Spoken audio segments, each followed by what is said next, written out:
wonderful day. So I got an idea to talk about. The same one I've ranting on for a while now in a few videos. Many videos. How disconnected we are. From everything but what we've chosen to be connected to over the past like 50 years. Everything else we've thrown out the window. You know, our culture, the Chinese culture, the Russian culture, they've all let go of like the kind of traditions, you know? No one, like the majority of people, don't go out on the daily to try and be mindful of that fact and of what we've lost and how that can bring importance to your life and how you can bring this meaning that was lost back into your life and connect to that which we've lost connection to. Which is a false statement. We haven't lost connection to it. We've just been ignoring it. And just like a brain pathway that needs attention, you need to nourish that pathway, that mindfulness of the connection to this world that we're exponentially paving away, metaphorically and physically, spiritually even, trying to dumb down experiences so that they're consumable by the masses. The masses is, we are the masses, you are the masses, I'm the masses. Consumable in the way that someone will profit off of what you need to learn, how your connection, right? That's not how it used to be. It's a personal connection, man. Like, that's what native people around the planet had to experience. A personal connection. They didn't have really church to tell them how they should be experiencing this world. They didn't have a government telling them. They didn't have Twitter telling them. They had their personal experience and relationship to these things that are here with us. We made emotional relationships with these things. They meant things to our brain, you know? And we've been replacing those connections with things like phones and likes and careers and endless amounts of money, wealth, and the chase of that dream. That's replaced this connection we have. That's why most people, you yourself probably don't even feel too bad not having been outside, you know, not having experienced a full day cycle, right? We don't. I don't, right? I want to, but like, I know I'm a comfortable being, so like, you're not gonna find me out here in the summer living every day at sunrise to sunset. Like, that's just not practical anymore because we've been so disconnected from discomfort, you know, and how that's a part of life too.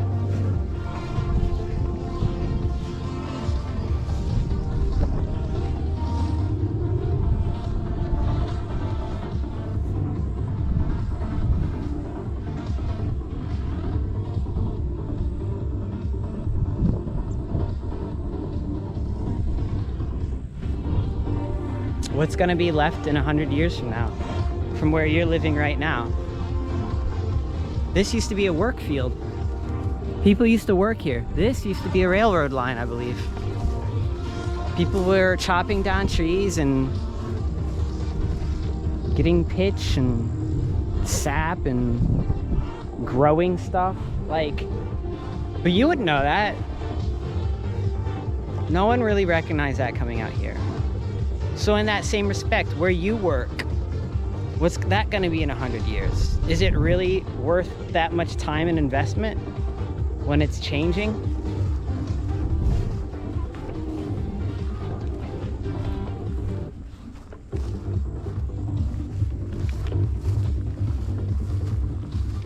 Most of the jobs we have in our society, it doesn't matter which at this point, there's filler jobs.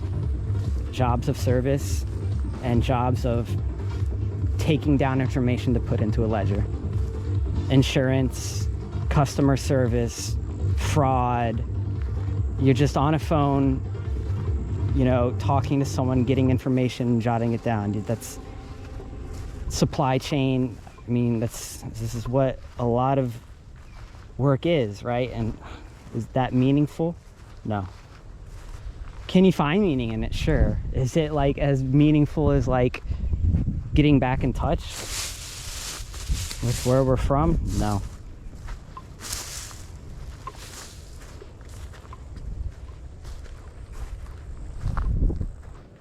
Where is it taking us? I don't know. It's hard to say where we're going, man. We're just letting the ego take us without any mindfulness attached to it. And the ones in the lead for that are the richest, the ones who can sling out their cock and vag the hardest and just like sling that capital around, and it kind of pushes the world in that direction. Everyone else kind of is like, yeah, I can let go and do that too. It's kind of where we're at, slipping faster and faster away towards our desires. And we're like, it's okay if I do it, it's okay, because, you know, we're working to make the place a better place, and yada yada yada. And that's what we tell ourselves, and that's how we continue to spiral down this way. The more that we consume, the more that we consume, consider this luxury lifestyle that we're all kind of chasing, the more destruction we're going to bring. The ulterior message is that we're going to be more sustainable with our consumption, we're getting better, we're more innovative, costs are coming down, yada yada yada. That's literally just propaganda for you to buy into that market and to continue to buy into it, while it essentially, like long term, it's just a bull trap for humans, right? The idea of buying into luxury at the expense of the planet, eventually you're gonna find out that, like, it's like the stock market. You were going up and up and like, oh yeah, we're gonna go to the moon, and then you realize like all that upward motion just burnt your entire planet. The only where you have to go from up is now is down, and that's gonna recreate the entire world in an image that I don't think we're ready for, that I don't think we want, that I think greed wants. And I think it will further disconnect whatever the human experience is at that moment from what it was now, here, right? This is just Daz. This is just Michael preaching to you guys.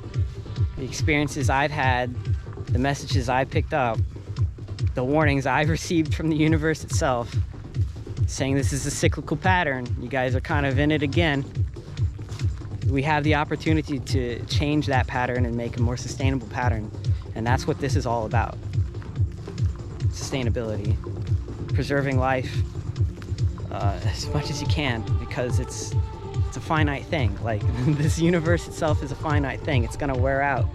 So if you can preserve it instead of burn it, the longer you have to be in the sunlight, the better. And we have unlimited potential to metaphorically stay in that sunlight. All species in this universe do, that reach this level of consciousness, and wherever they are, you know, we don't know if they're close to us. This universe is so big that literally we don't know anymore if it's you know, endless. We used to think it had a finite ending, but now it's like, well, maybe it really doesn't. It just, maybe after we can't see anymore, there's still more. So I've seen some crazy things in regards to other civilizations out there. So I don't put it off. You know, we're all capable of aiming towards a sustainable, life-respecting future.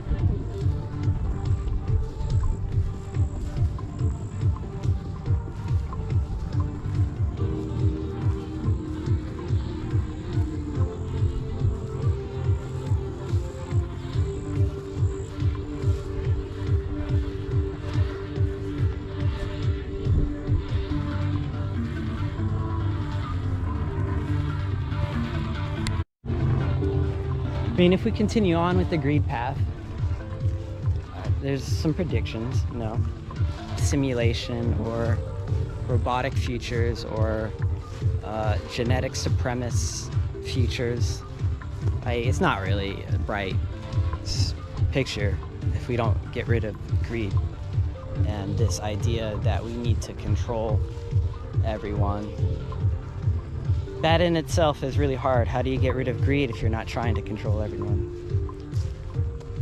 Generally, the best way to get people to stop doing something is to properly educate them. Show them like, yo, if you do X and Z and D and then Q, get fucked happens. So like when you can like physically kind of show people that, right? Which is really hard because we're in relative spaces and mindsets in this universe, and your Q might not look like my Q. That's just, I think, how a relative universe might be.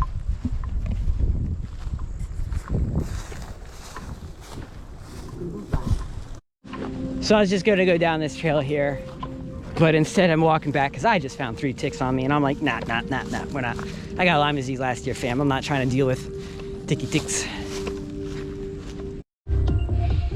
It's literally up to us.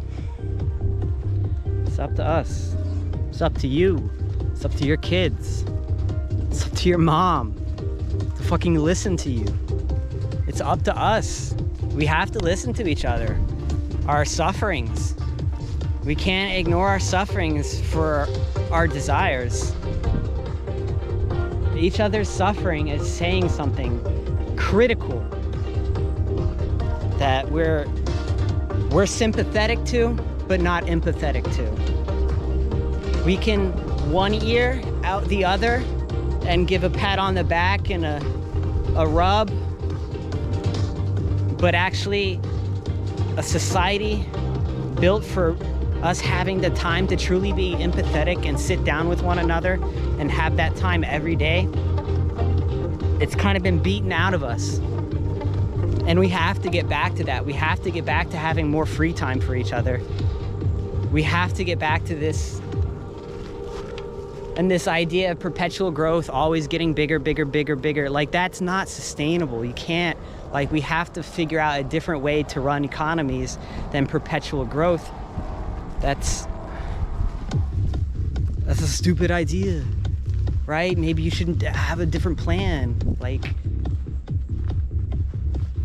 a contraction period with a rebound. I don't know, but like the stress of constantly needing to grow your economy to feel successful is putting so much pressure on the entire planet, to the point where people make reckless decisions and extract resources where they should no longer be extracted. We know this. I'm ranting, so ranting. Started on this from, we lost our connection, right? And our losing our sense of connection to all this has led us to let the richest and most powerful of us convince us to just let it go. It's okay. We're gonna figure it out. Well, to figure it out, we have to put shit in reverse a bit and figure out the mistakes that we've made in the past and in the recent now, and make up for that and make a new plan. Because if we keep trudging on with the same plan, we're just gonna have this racial divide here in the States because we're not hearing each other anymore. We're to have this culture divide here in the States. You're gonna have this control divide over in Asia, where an entire government is trying to replace a god and control its people. And then you're gonna have small radical powers that have weapons of mass destruction that are just capable of acting in between all of these situations. Like it's very traumatic. We have to pull back. We have to regain our sense of connection to the actual world before we light it on fire and light each other on fire and miss out on the opportunity of truly building a sustainable future.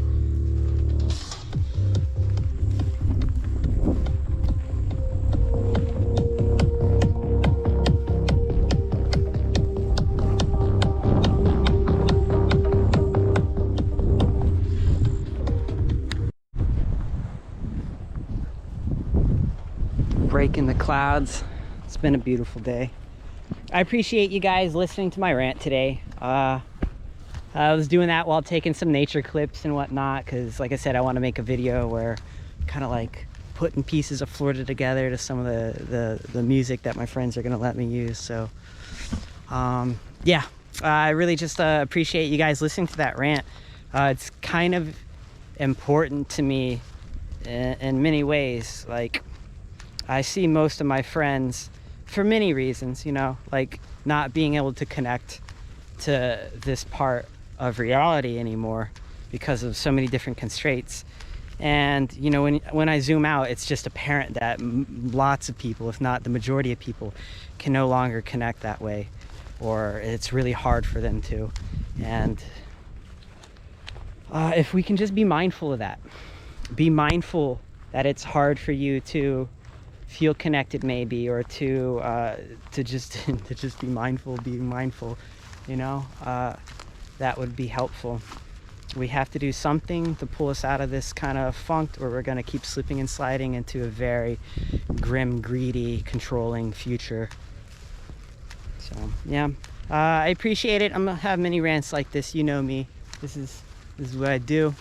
So like, comment, subscribe, comment. If you disagree with me, do you agree with me? Like, ow, mosquito. Like, I know many of you agree with me, but most of you, I would say that I talk face to face, agree with me. None of us have any solutions for this, but I just encourage you to be mindful of that and try and get out there. Remember to connect to that which you connect least to. All right, later guys. Hey, what's up guys? Just want you to know, in that last video, maybe you noticed like a tick crawling up my shirt and then up my neck really fast. I saw it in the editing. I got that motherfucker later. Oh, and of course, thanks for watching.